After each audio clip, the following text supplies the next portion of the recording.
mbokki Wakaam di jiital ci nuyoo bi monsieur le maire l'infatigable Samba Bathily Diallo. Samba Bathily Diallo di un ami, di un frère de longue date. maa ngi ciy teg responsable ñi nga xam ne ñoo fi teew yëpp muy responsable des femmes, des jeunes, des conseillers municipaux et tous les collaborateurs du maire maa ngi leen di nuyu. man maa ngi tudd Ablaye Diagne di délégué quartier Touba Ndindi, représenté fii les nouvelles cités muy cité El Hadji Malick 1, cité El Hadji Malick 2, Touba Renaissance, Touba Ndindi. ndax tey li ñu tax ñu teew fi tey maire dañu ko jaral, dañu fi gis ba mu faloo ba léegi ay réalisation yoo xam ne def na ko ci nouvelle cité yi. su ma jëlee domaine bi nekk dinaa wax ba suba da du jeex, mais dinaa ko tënk ndaxte ñi war a wax dañoo bari, jarul may def historique bi parce que maire xam na ma xam, ñun ànd na yàgg nañu ànd di cheminer depuis son premier mandat ba léegi. li tax may waxtee nag maire dafa def lu bari ci suñu cité yi may tim léegi. maire bi ñu sosee cité yi ba léegi ñu commencé ci wàllu électrification. boo demee tey suñu cité yi su ma yeboo ne moo gën a leer ci Wakaam, guddi sax bu la pusaree mun nga koo far. mu ñuy toppatoo ci wàllu éclairage. tey bu ñu jëlee wàllu éclairage ñu dem ci wàllu assainissement, parce que qui dit assainissement dit environnement. ndax tolloon nañ fi ay temps yoo xam ne suñu cité yi nit ñi ay fosse perdue lañ doon def ko ci mbedd mi. boo jaaree ndox mi bal mbaa nga romb fa ak oto muy bal di ñëw. loolu tey biñ ko waxee maire ñu ne ko ñun kat dañoo am jafe-jafe ci wàllu assainissement, parce que bañ fi ñëwee ba tey ñëpp tey koo fi gis bu am na borom yoo kër yoo xam ne chaque jour dañuy oto manque buy leen di mata ñuy fay lu cher a cher. di ko def ñu toog ba ci yàgg ñu ne nañu gis maire. biñ ñëwee mu dalal ñu ne ñu gannaaw à partir de maintenant dinaa jël décision pour que au niveau des cités ngeen jox former ay association ut ay récépissé ngeen di jël en charge le problème d'assainissement ci la l'ensemble des cités am association am papier juridique ubbi suñu compte bancaire ñu di fa dugal ba tey boo demee foofa kër gu nekk tey tu es branché à l'égout et ça grâce au maire. léegi nous sommes branchés à 90% à l'égout te loolu yëpp maire moo ñu ko jàppale. oo nañu fi ñun responsable yi, délégué quartier yi, imam yi ak responsable des associations ñu ñëw mu oo ñu fii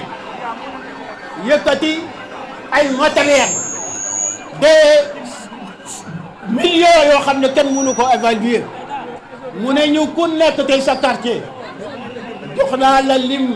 ñii am nañ 100 tuyaux, ñii am nañ 50, ñii am nañ 100. buñ ko calculer ay millions yu bari la. matériel boobu moo ñu permettre ñu réaliser 90%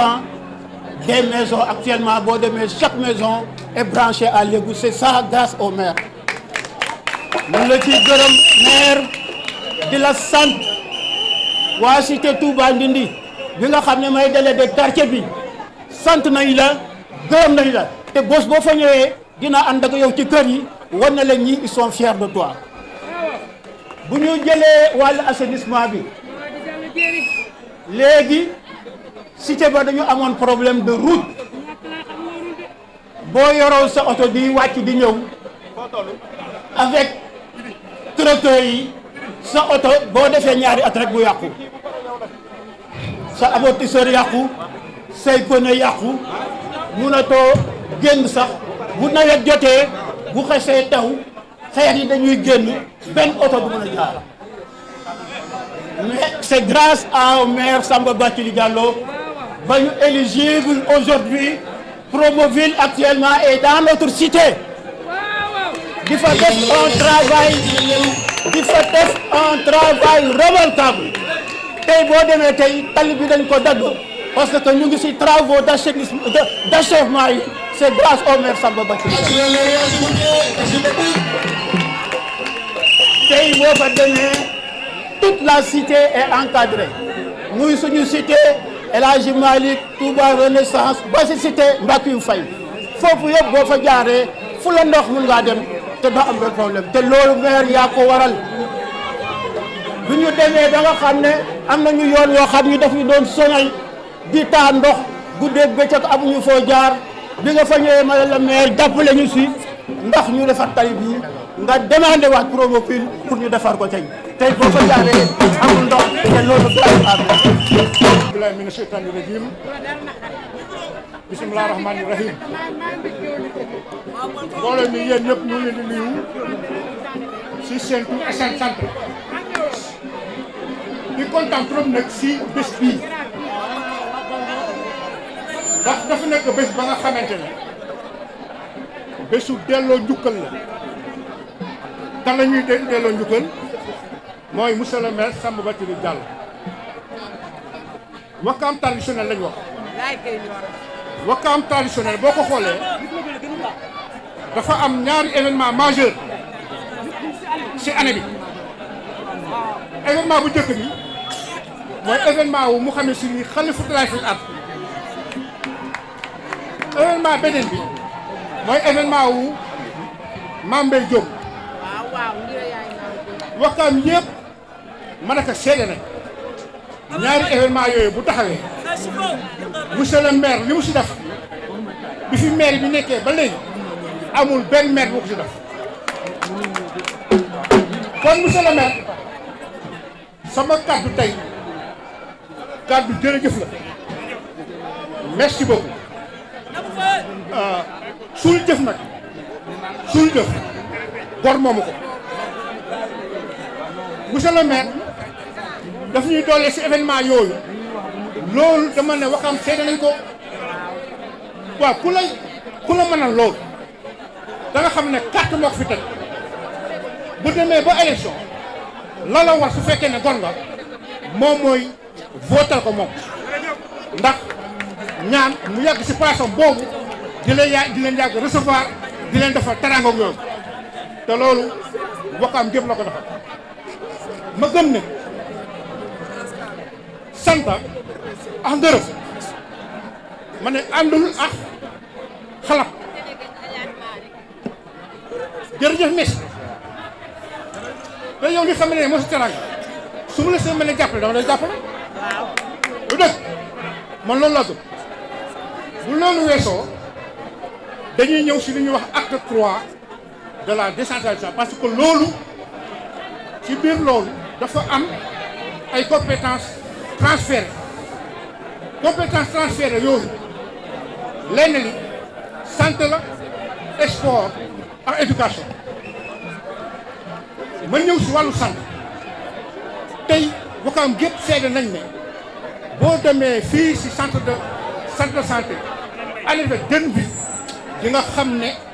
si 19 communes u Dakar yi maire bi ñu am amul fenn loolu si wàllu santé la hôpital Wakaam bii tey la passé nañ ko mas travaux lu mu mën ko si def bu ñu weesee si loolu muy wàllu sport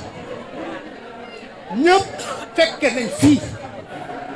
conférence bi ñu defoon fii waa Wakaam yëpp jël yéeneem si stade Wakaam bii mais loolu si yow su fekkee ne da nga am yéene liggéey nga am ay noon yaa nga xamante ne loo teg ñu xabaar ko ñu ñax ko ah dama ne loolu ku fi mënta nekk doo mën a liggéey ab esat tant que gars yi kopp gars yi jàppale ñu si loolu jéem na nag lu ne jéem na waaw la sa tegu mooy lan wax naa éducation wax naa lan sa santé bi bon léegi la moo des bi encore ah waaw kon bu fekkee ne loolu dafa am man yaakaar naa ne li ñu war mooy sant ko gërëm ko nag mooy bu ñu demee ba yegg si jour élection yi képp ka nga xamante ne nee nga Samba Bati Diallo jàppale na liggéeyee na la bu ko déggee nga delloo mooy sax delloo naar bi xorom man nag sama diggante ma ak yow waykat ba yal na ko yàlla yéen muy jom set dafa wax ne fekke loo mu su mee néew te saa yu ma xewlee yaa si jiit kuy dóore nag moo mën ko sax mais gars yi dañ ne ki ñu dóore di saaga moo mën ñëpp. ñu ngi leen di nuyu yéen ñëpp ci seen tur ak seen sant di leen di wax ne ni lii ñu gis dal na xel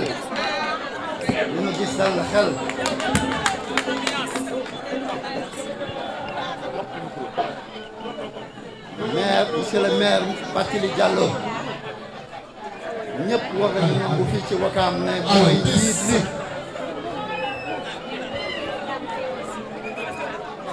ma ne ma bamtu ko monsieur le maire Bathily Diallo ma ne ñëpp war nañu nangu na mooy njiit li fii ci Ouakam waaw mooy njiit li fii ci Ouakam donc dañuy ñaan rek les soi-disant candidats ñëpp ñëw bootu ci gannaawam bu liggéey Ouakam ñun loolu lañu bëgg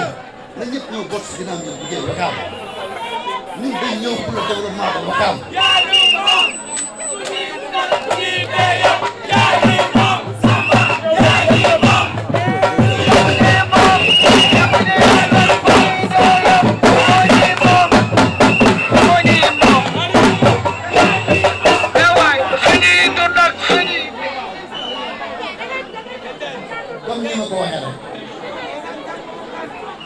Ouakam dafa soxla développement tant au niveau de la jeunesse et dans tous les domaines te gis nañu maire Bathily Diallo ci phase boobu la tey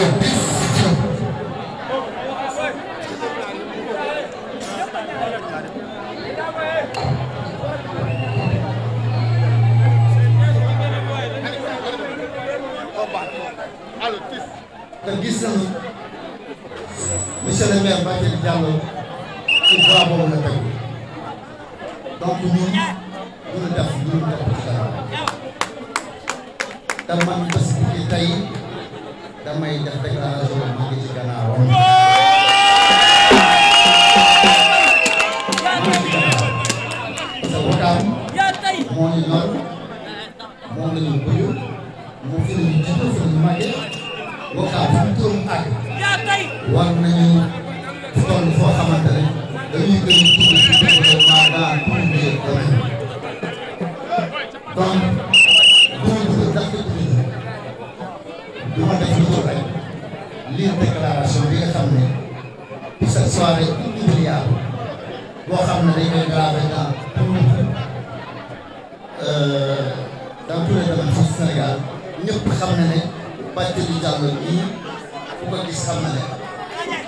président dina ko soxla soxla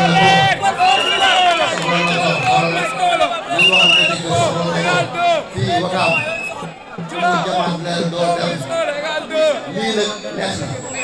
dañuy def rek lu dul à la soirée du 22 ñu ñëw fi fekk ko ñëpp le lendemain ñu commencé liggéey Ouakam wasalaam ma di déclaration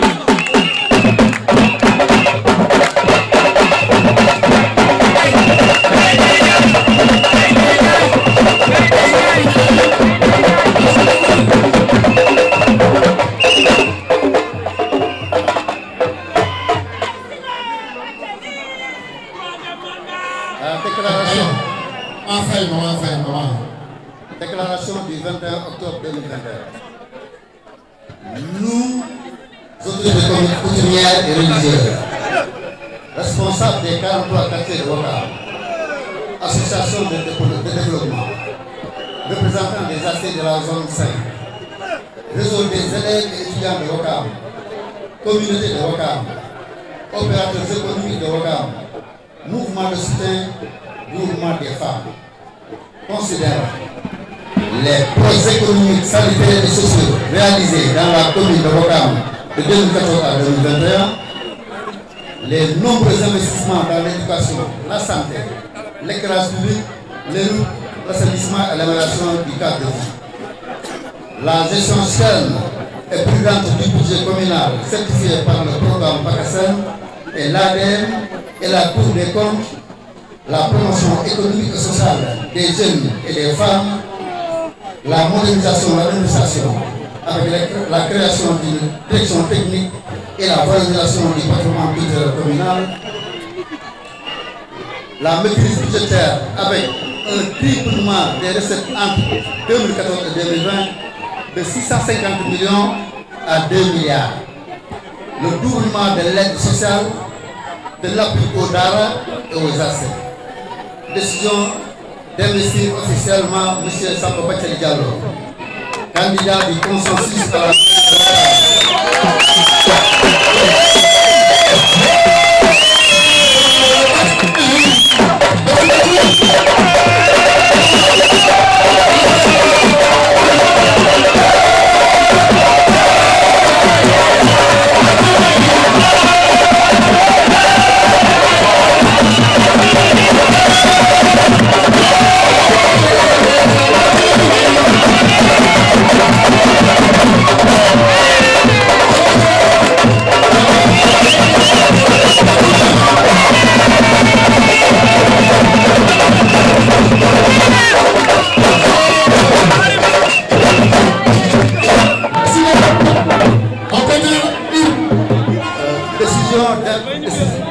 d'investir officiellement M. Samba Bathily Diallo, candidat du consensus à la mairie de Ouakam pour les prochaines élections municipales. Donnons plein pouvoir à M. Samba Bathily Diallo de discuter avec toutes les sensibilités souhaitant travailler avec nous pour ce nouveau projet communal. Nous ne ménagerons aucun effort pour sa réaction au soir du 23 janvier 2020. ni mu amee waxtu julli piil noonu la amee dëgg piil ma wax ne ginnaaw bi ma nekkee conseiller municipal dama yor un mouvement bu ñuy wax Ouakam rek ma di ko coordonné depuis 2010 nekk également le premier vice-coordinateur du parti Rewmi à Ouakam te ñëpp xam nañ ne le parti Rewmi dafa nekk membre de la coalition Benno Bokk Yaakaar et ñu jëm ci élection yu difficile te ñi xam politique ñëpp mën a def analyse xam nañ ne l'élection du maire au suffrage universel direct dafa indi benn blocage bu xam ne je crois que ñi bëggoon nekk candidat y compris Moussa Diouf te xam politique te jiitaluñu seen bopp dañu ñëw sur terre ñu dem fii Benno Bokk Yaakaar oote ma déclaré fa sama candidature à la candidature si kanamu ñoom le ministre Anta Sarr si kanamu ñoom Babacar Sarr si kanamu le maire Djibril Ndoye si kanamu ñëpp mais dama wax ne lii waral coow li Ouakam moo tax ma daw ñëw parce que nag bu ñuy wax collectivité locale dama wax ne collectivité locale yi depuis 1996 parfois ñu joxoñ ñu si dëkk bi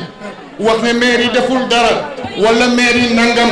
mais dama wax ne boo jëlee en 1996 ba 2014 les collectivités locales boo ngeen bëggee xam yéen askan bi pour que kenn bañ leen nax dañu am plafond lu jëm ci côté investissement puisque bu ñu waxee la loi 96/07 portant transfert de compétences dañ ci teg 96/09 fixant l'organisation administrative et financière de la commune d'arrondissement et ses rapports avec la ville. Je crois que nous y avons un plafond de 50 millions. 50 millions en matière jëm ci investissement maire yi ñooy daw fu ne di ut ay complément di dem définir des contrats de PPP pour satisfaire askan wi. Je crois que jamono jooju le maire Samba Bathily Diallo jëlee ne budget Ouakam sur lu tolloo que sur le niveau de recouvrement entre 64 à 300 millions en 2014. Je crois que bi ñuy dugg avec l'acte 3 de la décentralisation ñu jëlee le budget de Ouakam jëlee ko à peu près 600 millions. Le niveau de recouvrement dit tourner entre 280 à 300 millions, mais nous indique jusqu'à 1 milliard 275 millions.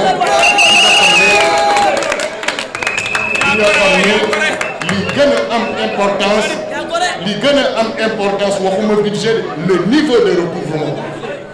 ma bëgg wax ñii di wax ay candidat lañu Ouakam di ut ku ñu bëgg nax. dama wax ne askan bi ñu bëri li leen réere mooy xamuñu maire mais buñ xamoon maire yi dama wax ne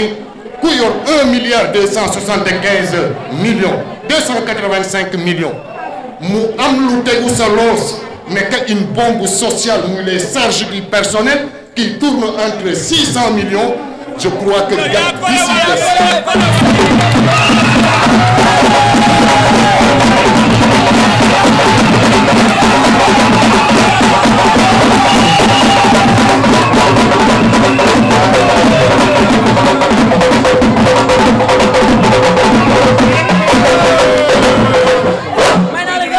dama wax ne bokk naa ci conseil yi ñu jàppe ne ñoo gën a nekk say adversaire pendant des années mais dama wax ne commune bii waruñu seetaan muy tegu ci loxoy amateur.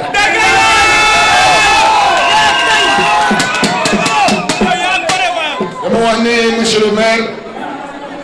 je crois que waxtaan nañ 2 fois mais amaguma sax temps waxaat sama yenn kii mais damay wax fii ci jotaay bi puisque bés bi mënuñu ko dabuwaat am ko ma gis ne c'est une occasion pour ma wax tout d'abord yéen journalistes yi fi teew di wax ne def nañ ay réunion ba sonn Benno Bokk Yaakaar mais il y a beaucoup de prétendants il y a 2 groupes et 3 groupes actuellement.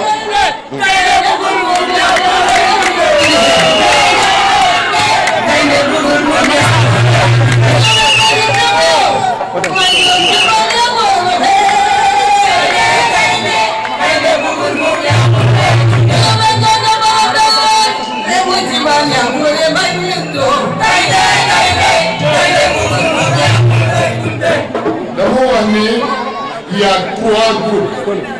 te dama wax ni ñetti groupe yooyu ku man analyse politique di nga xam ne amul benn groupe bu mën a songa Bathily Diallo gagné ko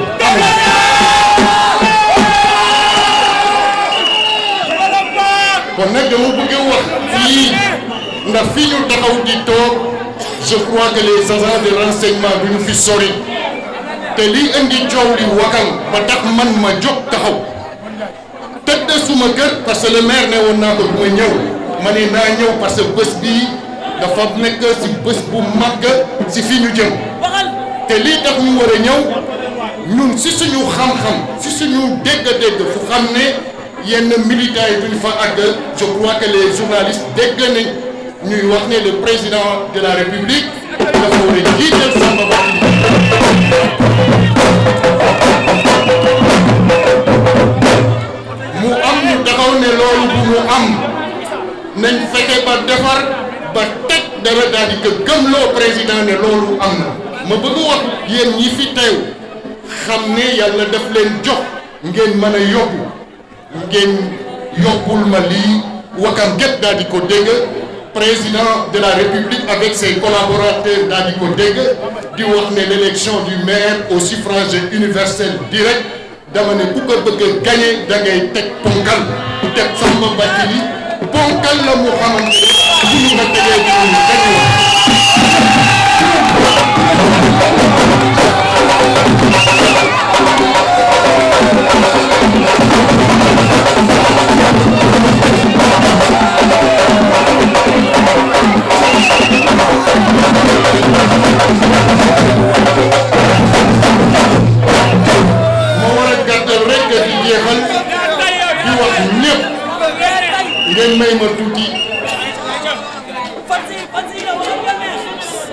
man maa jël samay responsabilité parce que dama wax ne élection locale nawetaan la mbapat la ma wax fépp ñëpp di ma dégg même si sama biir parti ne intérêt Wakam du ma ko jaaxale te dama wax ne du ma accepté kenn di ma tënk si lu jëm si élection locale Samba Jili Diallo mu ngi nii te tey bu kaamil taxawoon ma teg suma loxo waat ne dara masul seqoog man sama diggante moom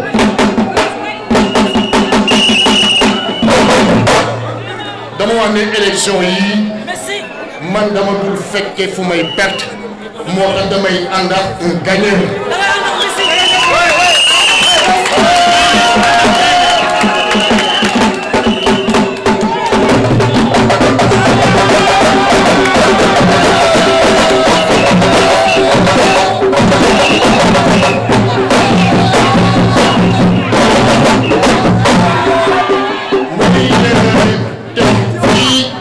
Monsieur le maire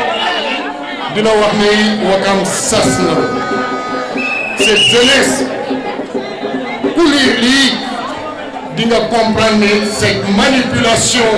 biñ daan utiliser ci jeunes yi mënatul a jàll puisque bu ñuy wax élection locale dama wax ne dañuy wax des questions de la décentralisation et la gestion municipale alors ñun ñi xamante ne du ñu toppatoo des problèmes personnels puisque ñun amuñu moom problème su ñu masee défendre une position de 2009 jusqu'à nos jours dañ koy gëm nekk ci ba ñëpp fekk ñu si daal di ñu fekk si alors bu ñu ñëwee nag si wàllu politique monsieur le maire dama wax ne mairie bi et ku xam mairie Wakam dëggantaan bu accepter mairie bi di dem si amateur dama ne. sama gars yi le niveau de recouvrement dama ne fulla moo koy jëli fayda moo koy jëli détermination moo koy jëli am pas-pas moo koy jëli et je crois que ñun li ñu mën te def ko mooy ne dañuy ñaan waa Benno Bokk Yaakaar encore une fois tous les responsables ñi nga xam ne dañ nekk ci Benno Bokk Yaakaar moom seen bopp di wax ne bu leen accepter juróomi nit di leen dënk alors kon maa ngi demandé appel ñi bokk ak man ñëpp gis-gis ñu daal di ñu fekkase ñu taxawal une large coalition capable de mobiliser et de gagner ces élections pour l'intérêt de Wakam. Bismillahi rahmani rahim. Barke Cheikh Ahmed Bamba Khadim Rasoul.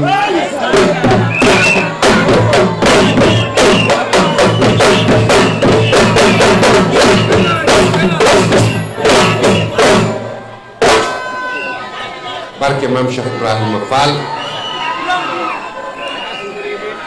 Cheikh Mountakha Bachir yàlla na fi yàgg te wér. Asalaamaaleykum mbooloo mi dama prévoiroon sax discours en français mais guddi gi xaw ma dinaa ko mun a def xaw ma mais ngeen may ma rek peut-être ma jëkke ko après ñu am quelques baat rek yu ñu sànni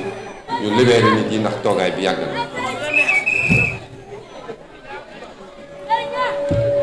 Mesdames et messieurs les autorités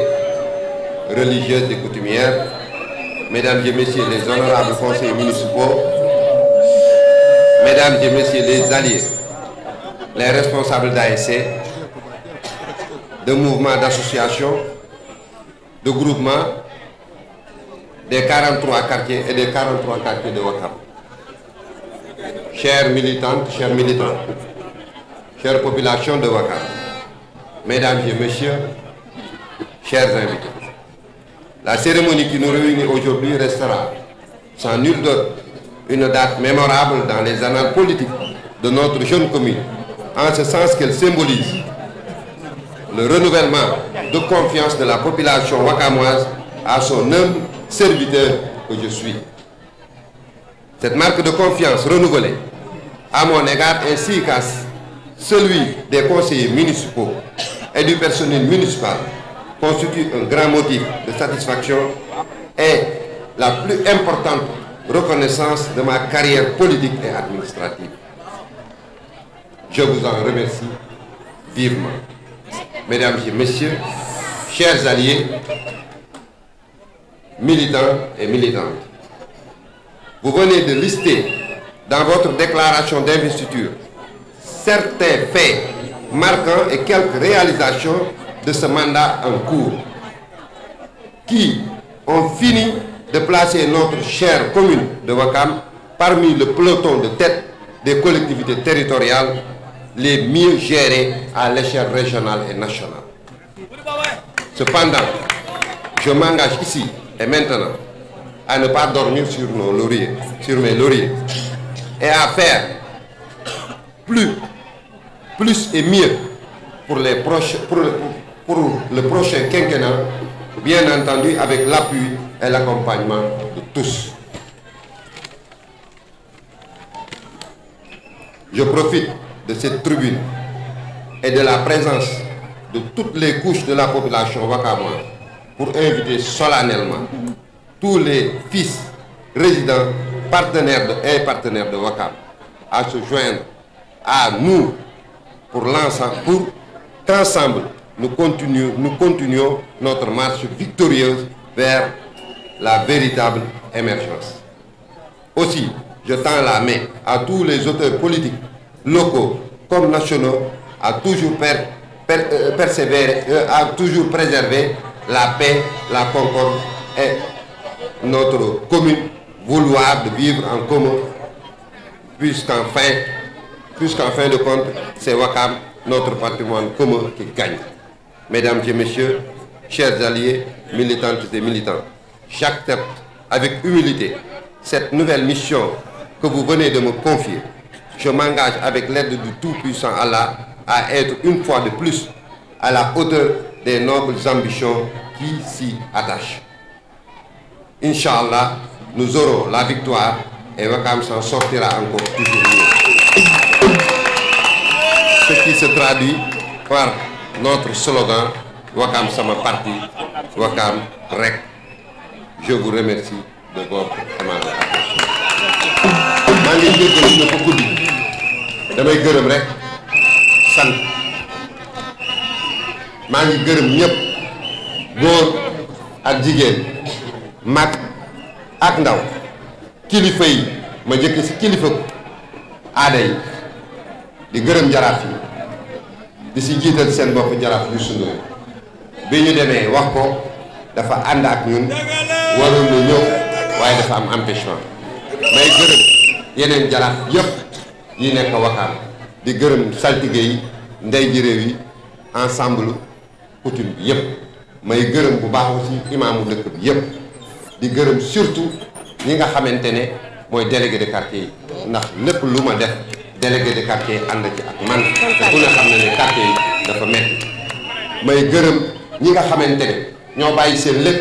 ñëw ànd ak man muy conseil municipal bi nga xamante ne ñii ci ëpp ci ñoom bi ñuy daje fii bokkuñu woon parti politique bu ñu indi waaye si biir liggéey bi ñooñu ñëpp dañuy ñëw bootu sama gannaaw ba tey ñu pare pour ànd ak man pour que ñu dem ci une nouvelle conquête maa ngi leen ciy sant maa ngi leen ciy gërëm bugguma tudd tur ndax su ma tuddee tur rek damay juum may sant alliés yëpp ku mel ni Moussa Diouf nga xam ne dafa am mouvement am di sant ku mel ni Njarka nga xamante ne représentant de parti la ñëw ànd ak ñun may profiter di gërëm mag ñëpp ñu mel ni suñu tonton Malaw maa ngi koy seen sànq mu nekk ci ginnaaw malgré son âge teel fi ñëw jusqu'à présent mu nekk fii di gërëm ñi nga xamante ni ñëpp ñoo jiite communauté yi ma ciy jël exemple Ibrahima Diallo di ci jël Modou Gueye di jël ñeneen ñi nga xam Vieux Dabo pour la communauté Mandeng ak ñeneen ñëpp bugguma lim su ma limee damay jum fàttewuma Demba Balde pour la communauté Fuladu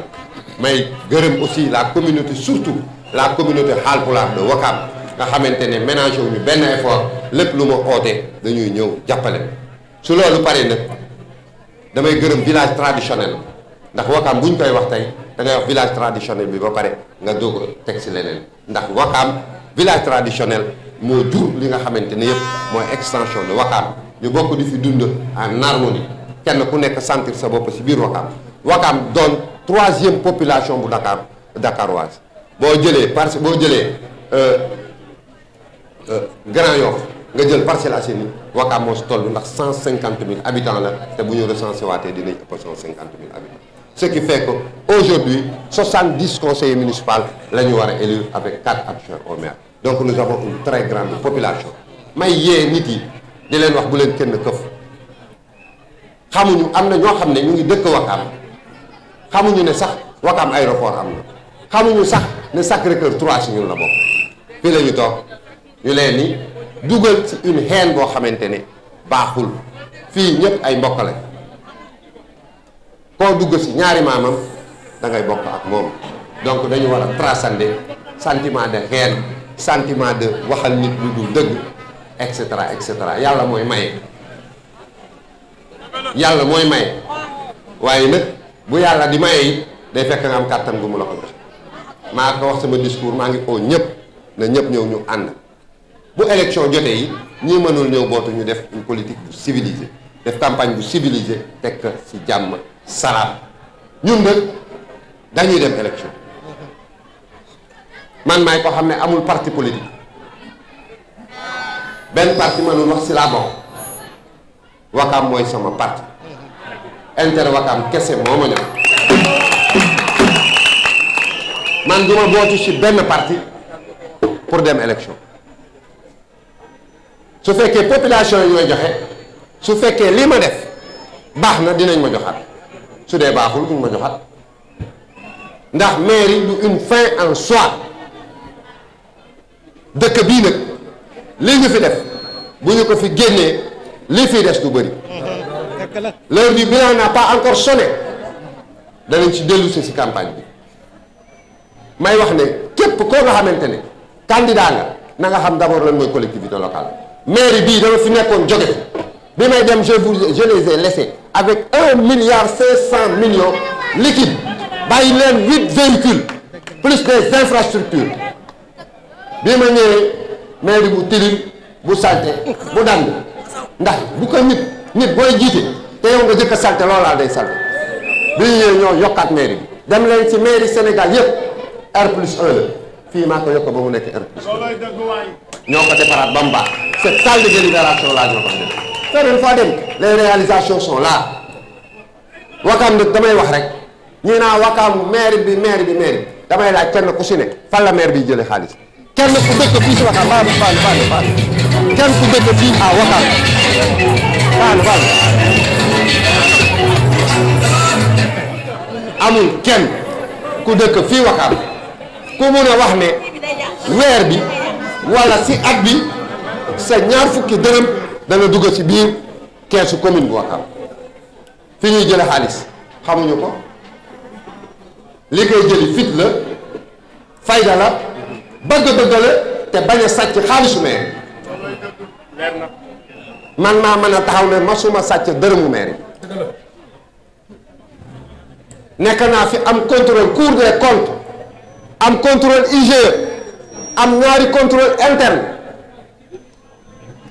yaakaar naa ne loolu ku mu dugg ci sa biir commune ku mu mën a doon boo dul jàmbar ñu jàpp la bu fekkee da nga sàcc. leer na loolu. IGE kenn mënu ko trompé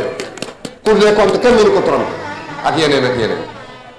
tey contrôle yi ñu amagum yëpp seen satisfaction lañ am ci gestion bu commune bu Wakaam triplé nañ les recettes de la commune de Wakaam ak yeneen mais wax jotagul dama leen wax ne rek ngeen takk jàjj yi lii ma gis fii doy na ma bii may ñëw samay rongañ da doon tuuru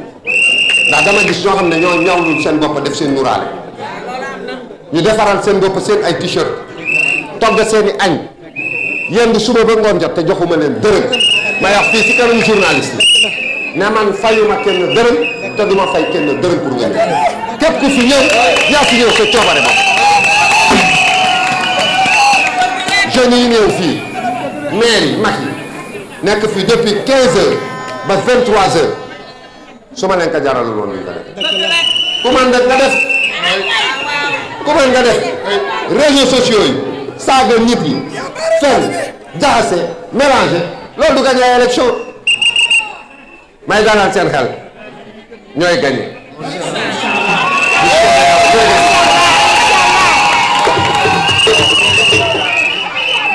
journalistes yi maa leen jox rendez-vous le 23 janvier 2020 inchallah maa leen ko mën a gijal ci yàlla ñoo leen di awma naatangoo fii kalaay kan mooy sama adversaire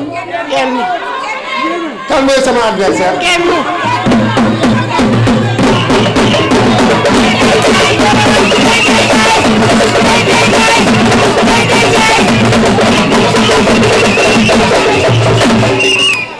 xamante ne dama leen yàgg a wax ne picc yi di naaw ñun ñii ci suuf xamuñu buy bu góor bi ak buy bu jigéen waaye ñoom ci seen biir xam nañ buy bu góor bi ak buy bu jigéen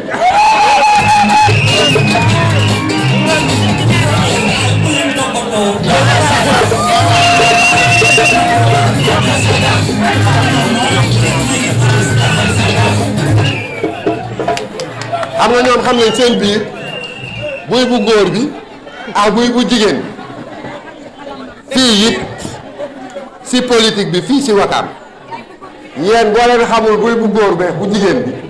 ñoom xam nañ buy bu góor bi ak buy jigéen te yéen a yor bu góor bi yéen a yor bu góor bi moo tax yéenay gañe bu soobee yàlla dogal na ko ba pare ñooy gañe bu soobee yàlla kenn mënul ñëw défier ñu ci suñuy gestion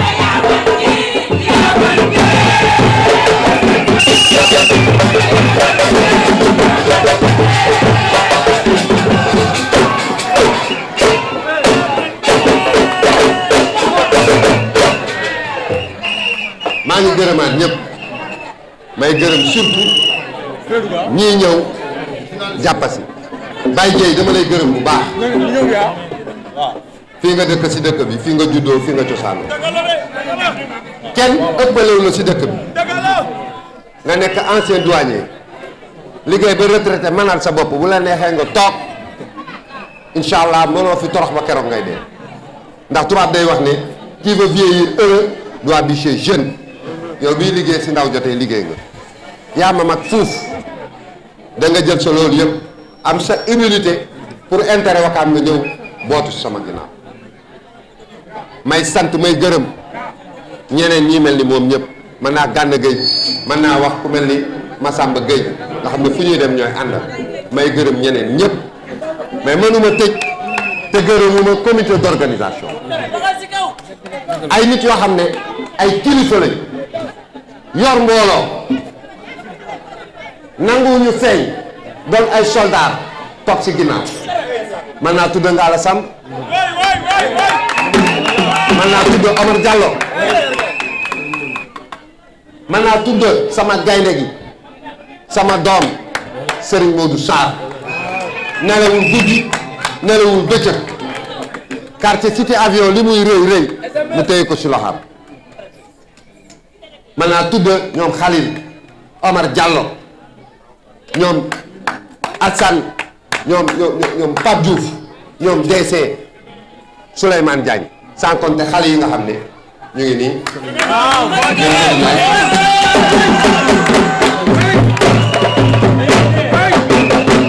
Khadim Cissé nelawu leen jëmb ba tey ngeen def ma seen baay maa leen di sant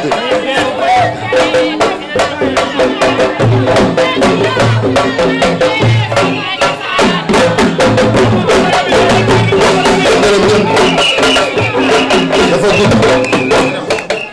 Prospère Aliou Diouf yéen ñëpp bëggoon naa ku nekk ma tudd turam sonn ngeen torop dem ba tey bi ñu ko jàppee jeudi passé la ñëw réunion ñu ne dañ koy def tey gàmm gi dox fi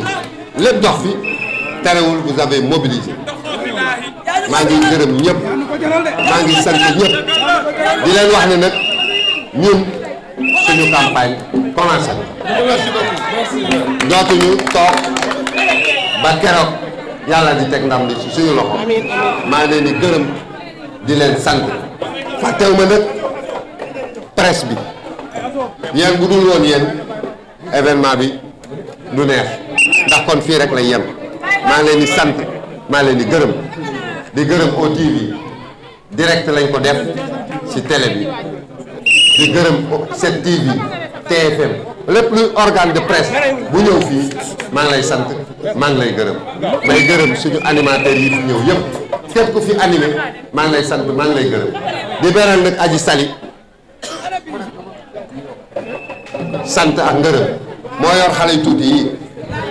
muy fan ci club yi ma gis xal liggéey bu rëy bi ngeen def yëpp ñii nag ñoom ñëpp ñoo mat a voté kon na ngeen gën a continuer liggéey bi ngeen gën a liggéey lii ma leen di wax ñun ku ñu nekkal la maa ngi gërëm ñëpp maa ngi sant